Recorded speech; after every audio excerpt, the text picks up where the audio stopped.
Hey guys, how's it going? So we're back with another video, and today we're going to talk about something that we've kind of talked about before, but we're going to do something that I probably should have done in the very beginning.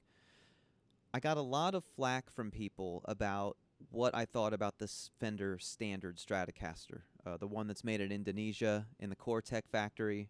I actually bought one, made 3 videos about it, compared it to a Squier and a Mexican, and basically proved that it is not a good guitar. It's made objectively worse. It's an embarrassment to the Fender name, and it's really just a Squier in Fender clothing. And I started thinking, I got a lot of comments from people saying like, well, it's just as good as a Mexican, or the specs are not that big of a deal, or it's fair for them to charge $599 for that, and you need to just stop, and you don't know what you're talking about. And I decided to do an apples to apples comparison. So obviously the other main contender in this market right now, and as it has been for decades now, you've got Fender and Gibson fighting against each other, right?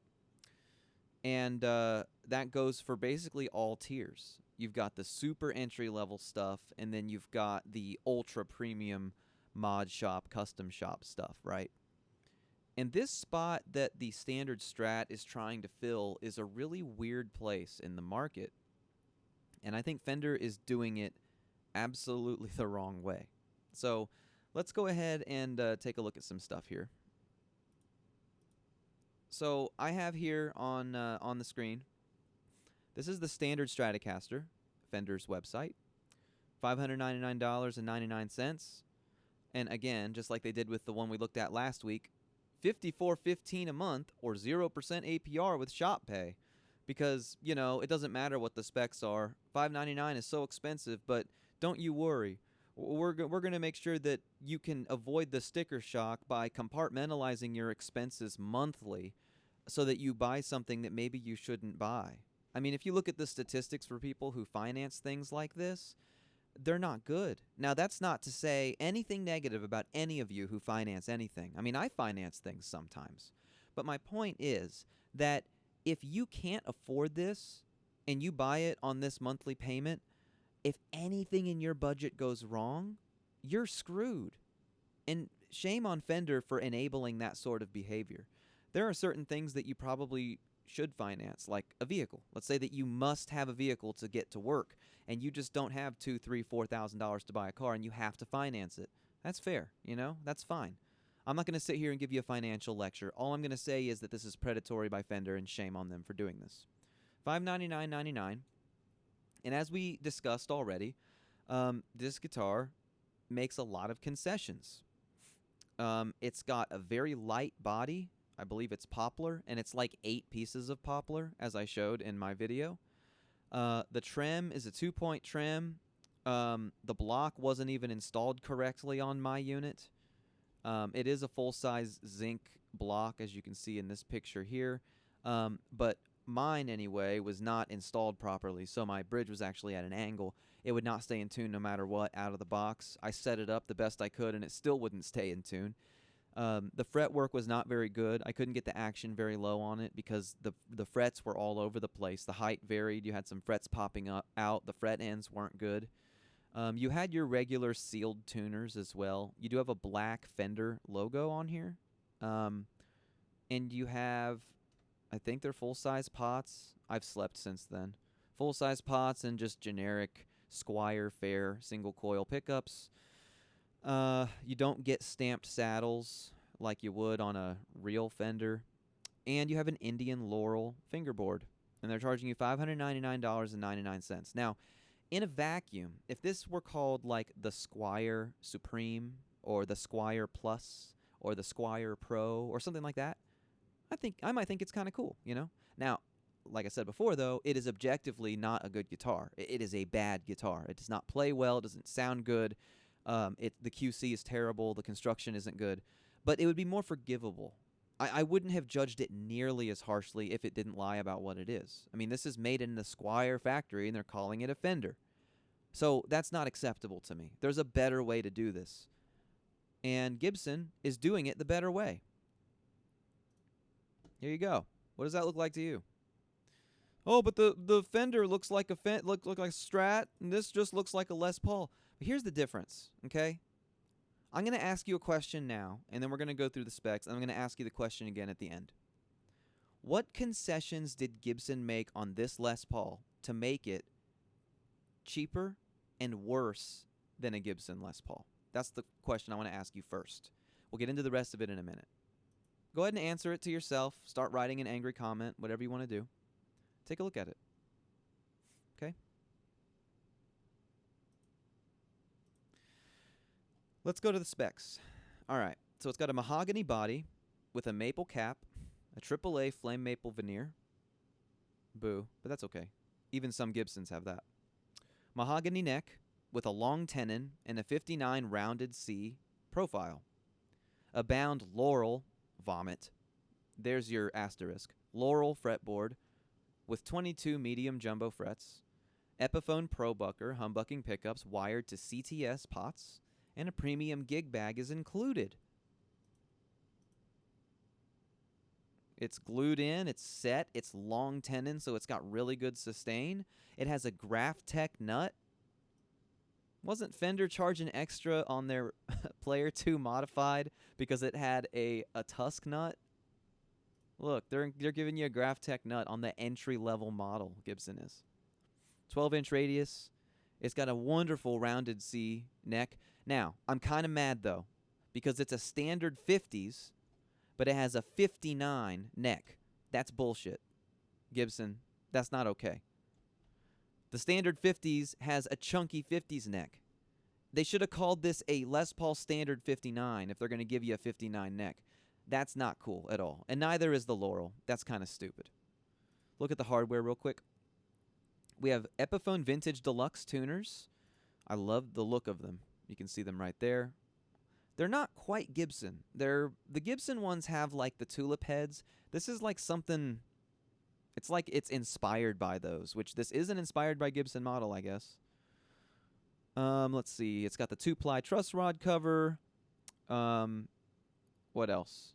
It has the lock tone tunematic bridge. So arguably a better bridge than a Gibson might have because it has lock tone. And what is lock tone? Well, basically, when you put the tailpiece on, it stays on. And when you put the bridge on, it stays on. On a classic Gibson-style guitar, when you take the strings off, they'll just fall off. The Epiphone has this mechanism where it locks in, and that's a really cool feature. It's actually kind of an upgrade over what you'd get on a normal one. The main other glaring difference between this and a Gibson, besides the headstock shape, is that it doesn't have fret nibs, which is when they apply the binding to the neck over the frets. It's like they do it at the end. Whereas here, they do it at the beginning. They put the binding and then they put the frets on, okay? So that's $699. Effectively the same price as the Fender, effectively. But there's a couple of things. What did I ask you at the beginning? What concessions did they make? Let's compare apples to apples real quick.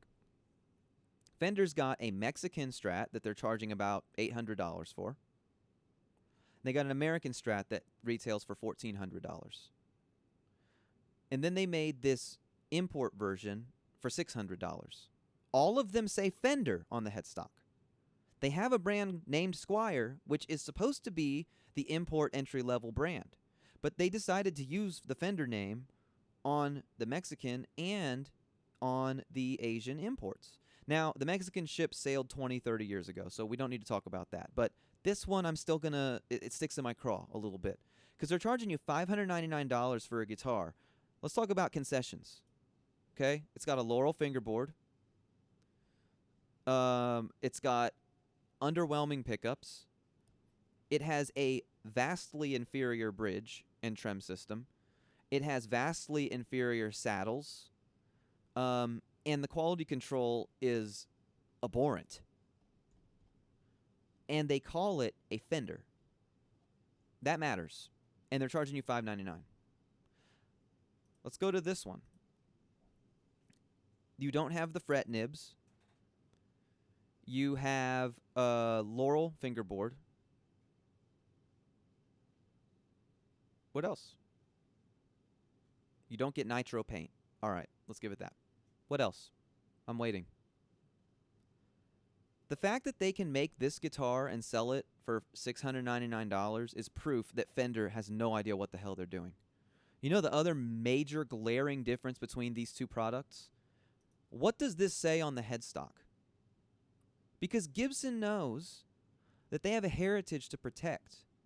And if they release this guitar, even though it's a really good guitar, I owned one of these guitars. This is the new version of it, but I owned one of these guitars. They don't have weight relief. They are amazing. They're almost as good as a Gibson. It could never be as good as a Gibson, but it's very close. But Gibson doesn't want to damage their brand heritage and legacy and reputation. They accept that Epiphone is the lane that these things belong in. And they proudly put that logo on the headstock. They make concessions like Laurel and no fret nibs. And using a veneer on the top. Which doesn't really matter on the gold top because you can't really see it anyway. But do you see the difference between this? There's another major difference on this website. Do you see anything up here that says pay for it monthly? Do you see anything? Do you see underneath this $6.99? Is $6.99 at the very top and then it says as low as $40 a month? No. First, they say this is a Les Paul standard 50s plain top gold top. These are the very brief specs of what this guitar is. Here's your different color options. Here's the price. Here, you can buy it. You can pay with Klarna, but that's at the bottom. Because Gibson is confident in their price and their value and their product. Fender clearly isn't. They tell you what it is, they tell you how much it is, and then they tell you how to pay for it monthly because it's exorbitantly overpriced for what it is.